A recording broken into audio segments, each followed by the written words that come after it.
Hi, this is Myra with Boutique Paint. I'm working on another tree today. I love doing trees. Each year I keep myself from only doing 2 trees to show you guys. But I love doing them. I usually have like 150 ideas on different trees to do. So today I'm going to be using Iron Orchid Designs mold, and this is, I want to say this is mold 2, but I'm not positive. Did I write it on? Oh no, mold 1. I did write it on here. And I'm going to be putting that on the sides, and then I'm going to be doing a stencil, raised stencil on the center. I went ahead and painted this with a quick coat of white, and then I kind of sanded it back a little bit. This is a 2x6 that was cut into the triangle. I also sometimes use fence boards or pine boards. It's a little dangerous to cut these, I'm not gonna lie. I have a lot of experience with woodworking tools, and it even kind of shakes me up sometimes when I'm cutting them, because I use the chop saw. So I recommend using a bandsaw if you have somebody that can do that. Either that or go to the craft store and find something. You know, something like this would even work. And this is from a craft store. So let's go ahead, and I need one more of the molds.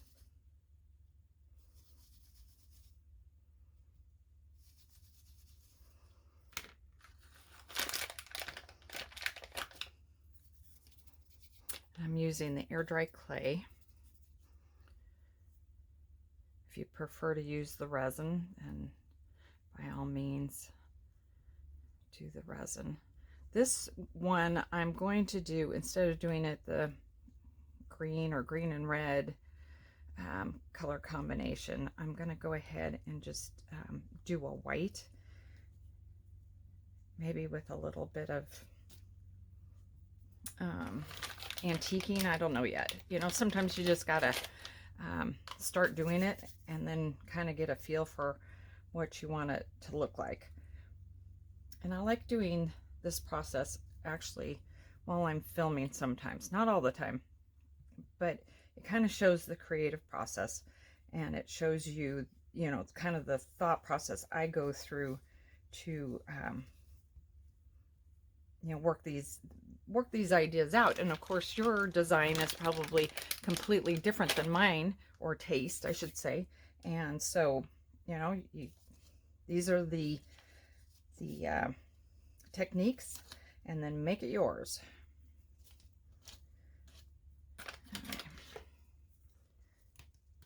So I put cornstarch in the mold. It's so it slips out easier.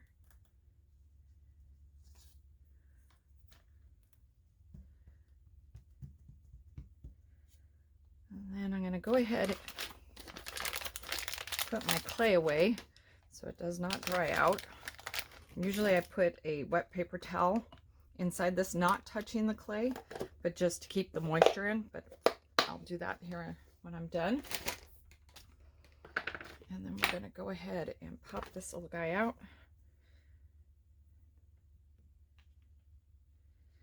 And when I'm doing the trims, I like to flip it over because it's long, and just kind of roll the mold out. Oop. Almost put that on my wet stencil. And then I just have wood glue. I think I'll just use this. I'm going to need a lot more glue.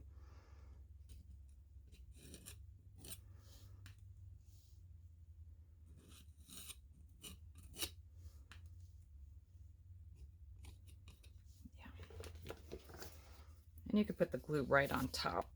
You know, just squeeze it right on there.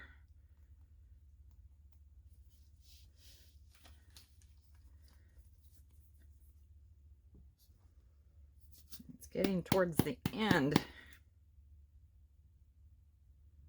That'll work better. All right.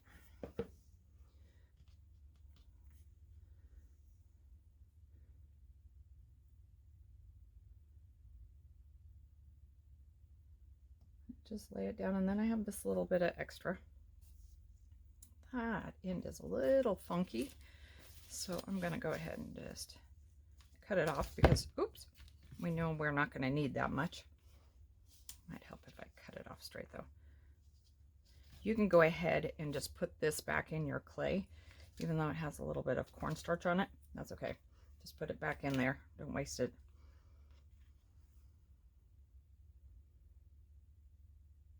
Oop, that's backwards. Pay attention to direction, Meyer. Okay. There we go. Then I'm just going to take a knife and cut it. Flip that over because I got paint on it.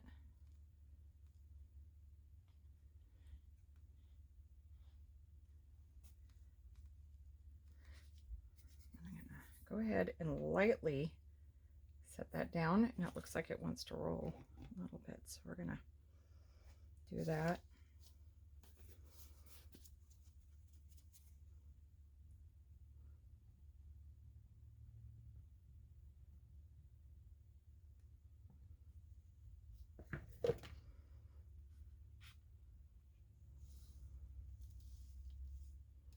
You can wait until this gets a little bit of a skin on it. In other words, it's starting, the outer shell is starting to harden, and then paint it.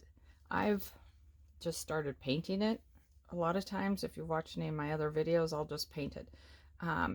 You can lose a little bit of your detail on the mold if you're not careful doing it that way. I like using a foam brush or like a chip brush, so that you, or a smaller, like see if I can find something, just a smaller brush. You can go over it with the foam brush and then just use it like a smaller, you know, just brush to get into the details, or you can just wait until it completely dries and then paint it. I do have a little bit of glue showing, which I don't think I want, but it'll probably paint up just fine. Let's get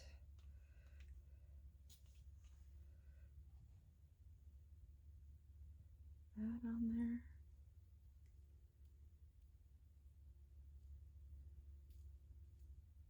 And I'm not really worried about matching up the design. I can just kind of push it together. I'll cut it once again, put that all back into the container and use it for later.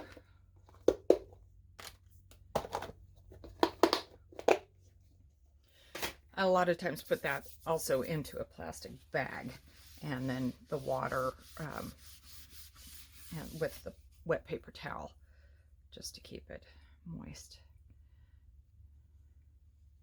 So there we go. I'm hoping that's not going to slide too much. Actually, I think I'll let it dry just a little bit. I'm going to flip it so that, because I have a gap here, I don't want it sliding to the back of that. So I'm just going to flip it over, let it dry for a few minutes, and then I'm going to come back and do the stencil. So I went ahead and used the hairdryer on a low heat setting just to kind of speed up the process of the glue and forming a skin on the outside of the clay. And this is the stencil I'm going to use. And this is one of our stencils. And I'm only going to be using part of it. And I went ahead and put the glue, the adhesive on the back.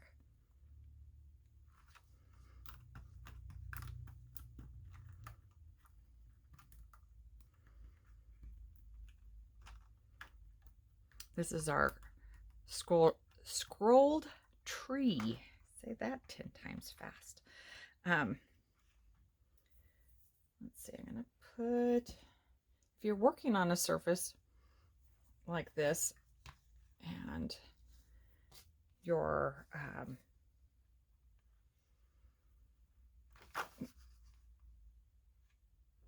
and it's curling, just put something under it so to hold the edges up. So when it curls, it wants to pop this part up, and then you don't have good adhesion. Then the paint wants to go underneath the stencil. So I mixed up already some of the paint frosting, and I know I've been talking a lot about this paint frosting, but it's fun stuff. It's DIY product, and it thickens the paint. So I'm just gonna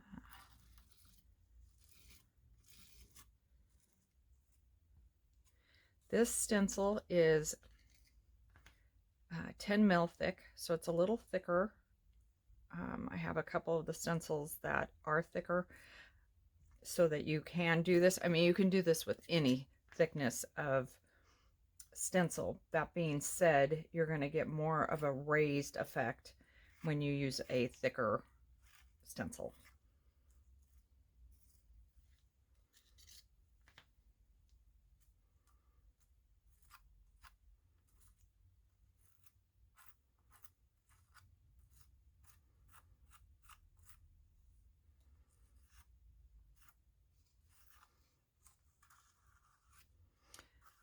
I painted the board ahead of time because I wanted a little bit of contrast between the wood underneath and the stencil. You could just go ahead and, you know, do raw wood, or you could do stained wood underneath, and then you would really have contrast, which would be very pretty also. So I'm putting this on a little bit thick, trying to get some of these corners.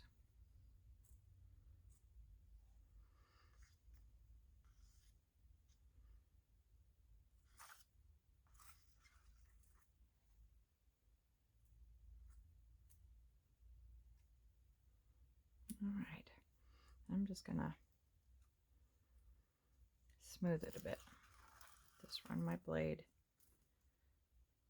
down.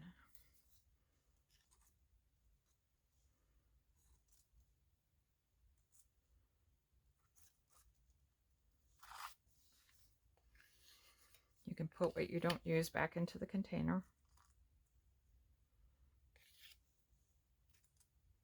Oops.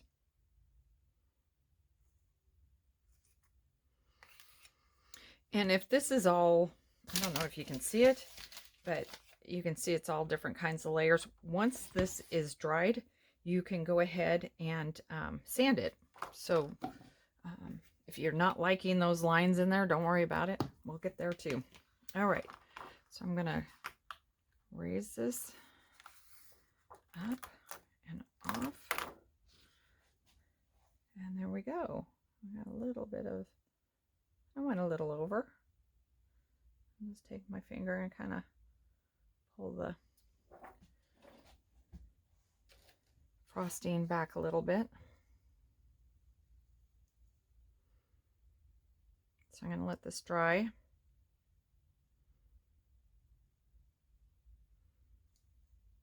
Which it does take a little bit longer with the paint frosting in there. Just kind of the nature, it's thicker.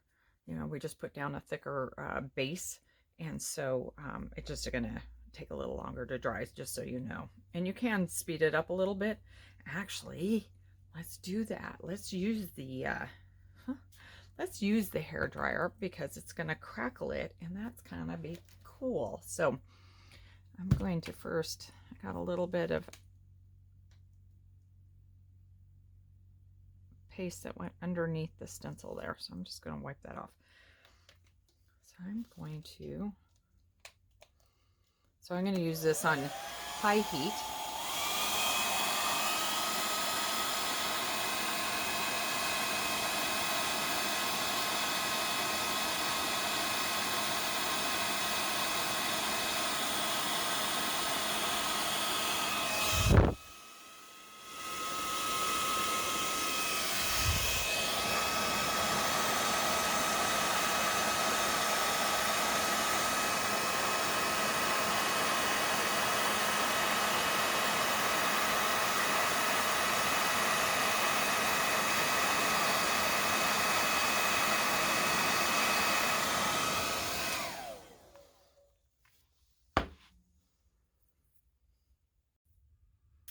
So this is now dry, and if you can see it, there's imperfections in there from me troweling the paint frosting on there.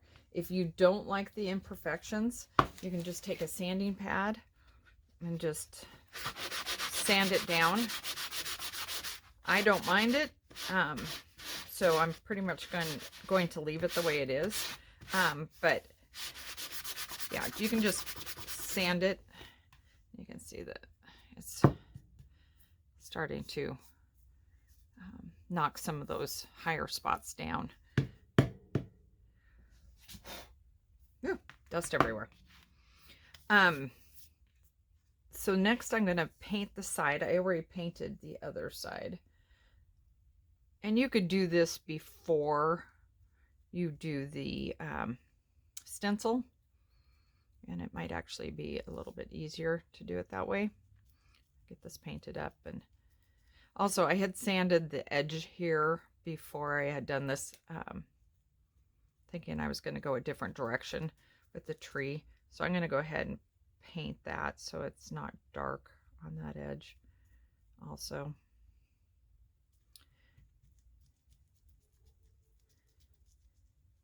And this has formed a bit of a skin, so it's really easy to paint. You don't have to worry about the brush pushing the clay in. It also does shrink. You can see because I put that really close together and it shrunk.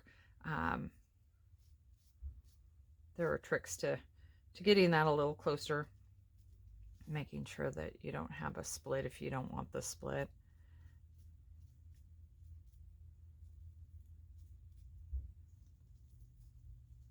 And with the new molds, the new trimmings 3, of course they match up. They actually are designed so that you can push them together. And you might still have a crack there, but it will look a little bit more natural if you do. All right.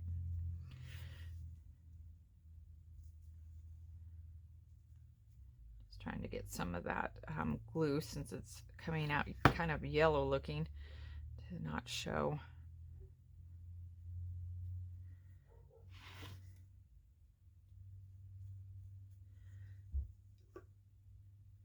And then next I'm going to put the star on top.